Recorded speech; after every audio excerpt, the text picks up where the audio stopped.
Hey folks, we're with Times News Sports Live today out here in Johnson City. We're at TOT MMA. We're going to catch up and talk with Brenden Bohannon, owner and head coach of this team. We've had a lot going on lately. We've had a real dominant year. I think this year we're 18-1 as our MMA record. Our pro record is 1-0 and then 17-1 for our amateurs. We've won, like 8 belts since the beginning of the year. My guys do really, really well, and I'm really proud of them. They all work hard, and we do real well in the grappling tournaments too. We got little Brianna. She just took first place in the boys division at the U.S. grappling tournament they had out in Bristol, so that was a big deal.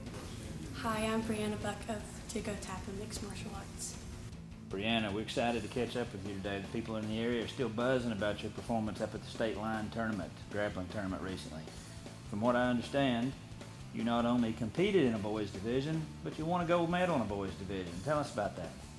Yes, I had to fight boys in my division. There was no other girls at the competition. Now, is that a new thing, or do you do training against boys? Because I imagine a lot of girls might have looked at that schedule for the tournament and said, well, no, I'm not fighting in that division, but apparently you're accustomed to that. Yes, I used to fight in the boys division. I'm going to be a freshman at Happy Valley High School.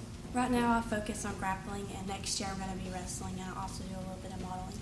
I think one of the things that gives us a big advantage is a lot of gyms focus on kind of the classical recipe for MMA success, and that's kind of Thai boxing and wrestling and Brazilian Jiu-Jitsu, and we do all of that, but then we also do catch-as-catch-can wrestling, which is, think of it, I guess, as collegiate wrestling with submissions, and then we also do Russian Sambo, which is jacketed art, and also the military art of the Russian Army, and it's full of leg locks and arm locks and dynamic entry, and it's really kind of a unique system, and I think it all plays really well together and has a big thing to do with our success, that we're just so different and unorthodox compared to kind of some of the other things that are out there. I guess, some guys get into martial arts and get into teaching and coaching martial arts because, they like to fight or they want to fight or something like that. I didn't get into it because I liked to fight. I didn't get into it because I wanted to fight. I got into it because it was like chess at 100 miles an hour. And I like chess and strategy games and things like that. And for me, there's no greater, I guess, strategy game than playing, everything you can do and every little nuance of movement against someone else. And, it's really pure and really a way you can tell anything in the world about someone if you roll with them and grapple with them and like do MMA with them, You can find every little character detail and interesting little bit of their personality from it. And so a Tuco is like a one-shot knockout, and then a Tapa is, of course, a slap. So knockout or tap out, just a much more fun way to say it. And you can find us at TOTMMA.com for updated scheduling or anything.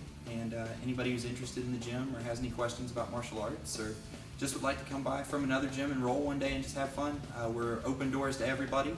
And you can find me on there at Brenden Bohannon on Facebook, and again, TOTMMA.com. Thanks a lot. Brenden Bohannon, Tuco-O-Tapa Martial Arts. And thank you guys for having me. It's been a pleasure.